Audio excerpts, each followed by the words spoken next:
Thank you. As Haley mentioned, I'm in the psychology department here at the University of Waterloo, and one of the courses that I do teach a lot is Intro Psych, Psych 101. I don't have the large class in the fall, so most of you will not be seeing me. But what they've asked me to do today is just give you a little bit of a flavor of what a lecture might be like at the university level. And let me preface this a little bit. Not to be redundant with what you've already heard, but let me preface it a bit by saying that this is sort of idiosyncratic. This is one, I'm going to show you a little bit of one of my lectures. Doesn't mean that all lectures will be like this or that all professors handle their courses the same way I do. In fact, there's even some variation even within intro psychology. We are not dictated by the government in terms of our courses and how we organize them, so there is a lot more academic freedom. Here is just typically what I do in my classes is when we are doing a particular subject area, such as motivation, take a little bit of this. As you can see, this is a lecture on motivation. Probably in total would be about 3 to 4 class hours spent talking about motivation. And I'm just going to, as you can see, do a little bit of it. Just by way also of introducing some of the notions. There is a textbook naturally for the courses. I brought along the textbook for Intro Psych that I use. Some of the other professors in Intro Psych also use this one. But again, even there is individuality. And some professors may in fact order a different textbook for their course. So, but they all tend to be this size. Carrying it over from the parking lot, I almost had a hernia. Generally speaking, you're not expected to bring a textbook to class, but definitely it is going to be a valuable source for you.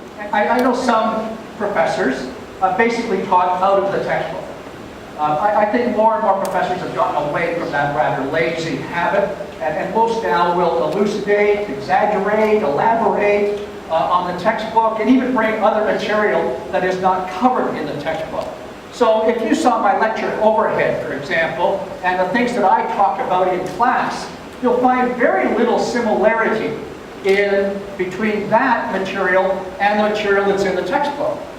For example, in the textbook, there's only a small section that actually talks about some of the theories that I talk at great length about during class. And so I would anticipate that by the very fact that you're here, you can actually open this thing up, turn to the appropriate pages, and consume that material all on your own. And so I would anticipate that you come to the class, you're prepared, you have at least a working knowledge or a passing knowledge of the topic of motivation, and you're ready to get more engaged in the lecture, because I'm going to take you beyond the textbook when I'm talking about various topics that we'll be having in the course. I also provide my students, again, but this may not be in all courses, I provide my students with learning objectives. And in fact, what I tell them at the beginning of the term is that this is really the key for coming to class. And even if you haven't prepared for the lecture, at least have a look at these and formulate some opinions and ideas and theories of your own, so that you're not coming and just sitting as a passive blob in one of the seats and just occupying space. But in fact, you're already beginning to integrate and immerse yourself in the material. So I might look at, explain the buffering hypothesis. What's that? Well, let's see. That's when I'm in a real crowd, and there's all kinds of people around, so I put on extra clothes so that when they bump against me, I've got a buffer. That's the buffering hypothesis. It doesn't matter if I'm right or wrong. But now, as soon as I start to think along the lines of what this is, when you see it in lecture, it's going to stand out that much more. And in fact, you're all going to now, because you did this, because we just did that little example, all of you are not going to be able to forget the buffering hypothesis when we get to it. And that is engaging the material instead of just passively accepting what I'm telling you. So definitely reading the textbook is a big thing. It's really helpful, as you mentioned, to understand what's coming for you, and so that you can pick out things that maybe you already know, maybe you were interested in looking up before you get to class, so you have a base understanding, and then you can build on that. Also, a really helpful thing to do, if it's possible, which in my experience most professors have done, is posting their before you come into the lecture room. And then going over those so you have a good idea of what the lecture is going to look like, in what order it's going to come at you, and how that kind of lines up with the textbook. Something that I would do is find the things that were in the textbook that are also in the lecture. So if you read the buffering hypothesis in the textbook and then he's mentioning it in class as well, there's a really good chance that's going to be something pretty important. So you might want to highlight that when you get to it, because there's a good chance it's going to come up on an intern or an exam, and you're going to want to remember that one. Something else is to review your notes from last class. If you don't remember what happened in last class, you're just going to fall even farther behind in the next class. In some courses, like economics, those topics build on each other. So if you're falling behind, you want to make sure that you're catching up before you just add more and more information to it. And also, as Bill went over before, plan to attend your classes. It's so important. You might think, oh, I can miss one, but you miss one, then you miss two. You miss two, and then you're like, well, what's one more? And suddenly you're a week behind in classes. So that week could actually be 7 weeks, because if you're only missing one a week and there's only one lecture a week, you are halfway behind in the term. So those, they add up fast. So make sure that you are actually coming like you did today. Well, motivation, in a similar sense, is our attempt to answer the why question of human behavior. Why do people do the things they do? Aside from gravity, if I let you go, you'd fall to the table too. But we're more interested in the complexity of human behavior. And unfortunately and fortunately, our theories in many cases aren't as clean and crisp as the theory of gravity is. Instead, we're dealing with you people. Complex people with multiple explanations for why you do the things you do. All kinds of variables come into play. And so as a result, let me stop that for you before you go nuts. As a result, we have many theories, and we have a history of theories building upon theories, replacing theories, in terms of our understanding why people do the things they do, when they do them, and how they do them. And that's the big why question for the theories of motivation. I'm going to talk about 2 of those theories, 2 of my favorites, by the way, and ones that I think go a long way to helping us understand not just general human behavior, but human behavior in some particular circumstances.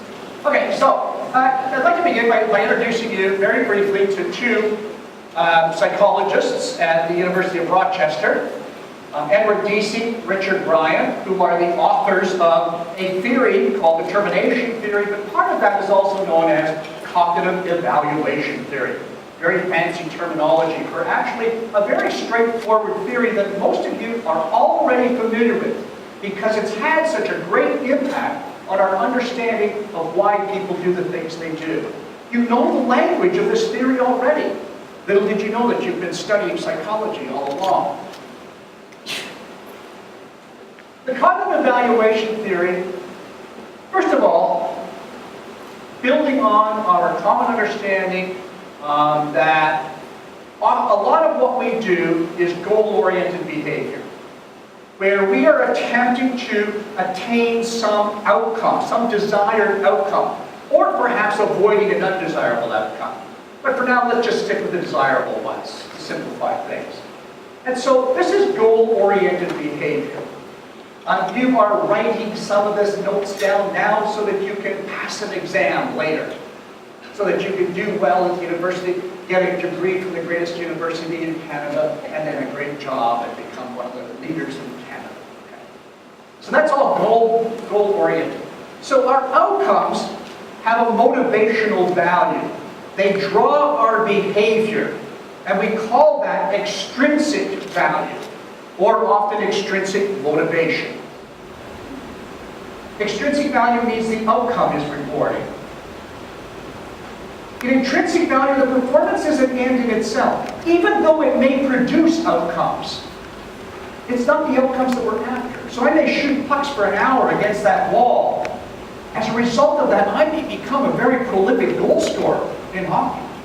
But that's not why I was doing it. I was doing it just because I wanted to. I may read this psychology book just because I love reading about psychology. As a result, I may get an A+ in Ennis's course. but it wasn't the A+ I was searching for. In contrast, extrinsic value of the performance is primarily a means to that desired end. So now I'm reading that psychology book to get the A+. Now, in many cases, if I have purely intrinsic interest in engaging in an activity, I am going to continue to be motivated in that activity. And the outcomes really aren't going to be salient or front and center in driving my behavior. I'm going to continue to pick up psychology books and consume them and read them because I want to. I'm going to get back out on the ice and shoot more pucks. I'm going to go to more dance clubs. I'm going to go to more bowling alleys, whatever the case might be. When I'm driven by that intrinsic value, I really can't satisfy it completely. I can't satiate or fully diminish that drive or that motivation because I enjoy the process. I can't play enough hockey games. What you find is that when you're intrinsically driven, as I mentioned, there is really no way to completely diminish your passion. And in fact, you find yourself in this sort of self-quest to see how far can you push the envelope, how far can you go, how much can you actually do.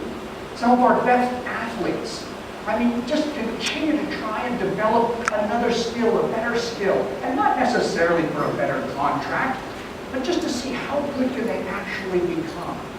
A student begins to study and read and consume information simply to see how much, how intelligent, how immersed can they become in that topic area. How much can it become part of who they are? And so we're out to maximize our performance, develop our skills and talents and knowledge to whatever that limit is. We're searching for that limit. And hopefully in many cases you never quite find it. It's always just around the corner, like the proverbial donkey chasing the carrot. In the case of undermining, unfortunately what happens is that when our attention goes more completely to the extrinsic rewards, they start to take over our motivational attention and therefore start to control our behavior.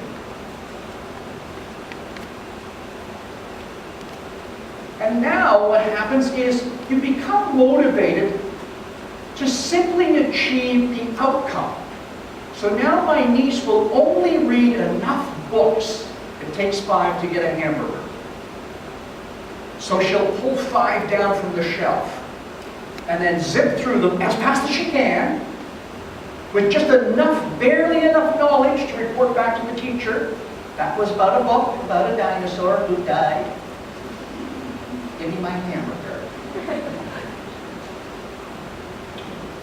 Why would you go beyond that? You got your goal. Why would you try any more? And so you become totally consumed by simply producing outcomes. And so you will study only what you feel is enough to get an acceptable grade in your course, to pass, to please mommy and daddy. Make sure you hang around for another term.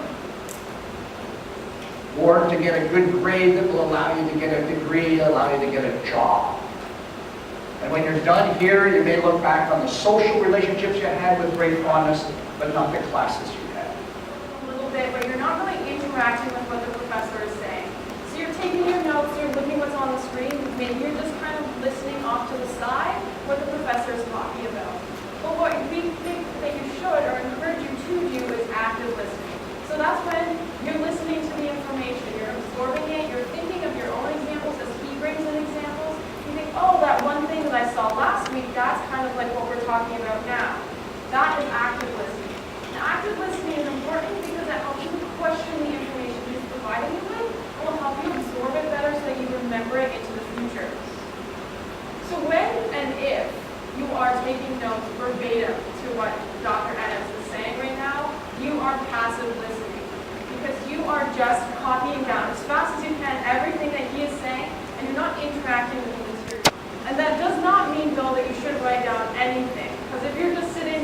making solid eye contact with him, you're going to start freaking him out, maybe, or he's used to it, because I'm sure you've had some students that do that. But if you're just sitting there, just listening, later you're going to go home and you're going to think, oh no, I remembered all of it, I was a very active listener, then you probably won't. But if you have a good balance between the two of notes that you can use to recall some of the information and your own thoughts that you had while he was saying that, you might actually go home and feel like you understood everything that happened, or most things that happened. Make sense?